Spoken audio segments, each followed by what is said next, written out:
जब दुनिया के बड़े साम्राज्य अपनी ताकत दिखाने में लगे थे, भारत अपनी धन दौलत और संस्कृति के लिए मशहूर था। लेकिन एक दिन एक छोटा सा देश ब्रिटेन हमारे देश की तरफ नजर गिरा। आइए जानते हैं कैसे ब्रिटिश लोग भारत में आए। 16वीं सदी के आखिरी दिनों में यूरोप के देश समुद्र के रास्ते नए नए देश ढूंढ रहे थे। पोर्चुगल, स्पेन जैसे देश पहले आगे थे, लेकिन 1600 में इंग्लैंड ने भी कदम रखा।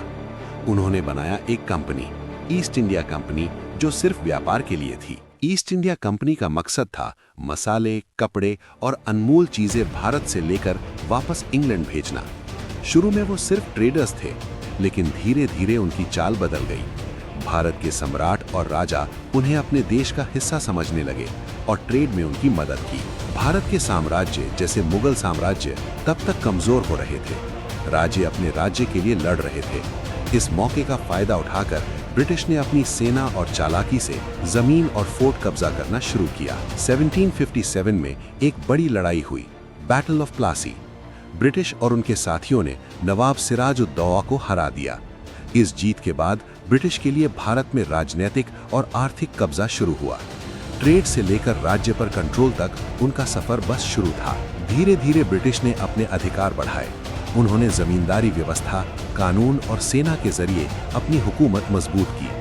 लोग और राजा दोनों उनके साथ समझने लगे और असली पावर ब्रिटिश के हाथ में आ गई। लेकिन भारत की मिट्टी ऐसी नहीं थी जो बस चुप रहे। लोगों ने विद्रोह की शुरुआत की, जैसे 1857 का पहला विद्रोह। लेकिन तब तक ब्रिटिश का राज और भी गहरा हो चुका था। इस तरह छोटी सी कंपनी से शुरू होकर ब्रिटिश ने भारत को अपना राज्य बनाया।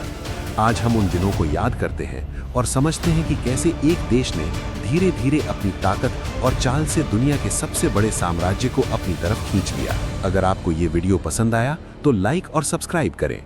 हिस्ट्री की और कहानियों के लिए बेल आइकन दबाएं।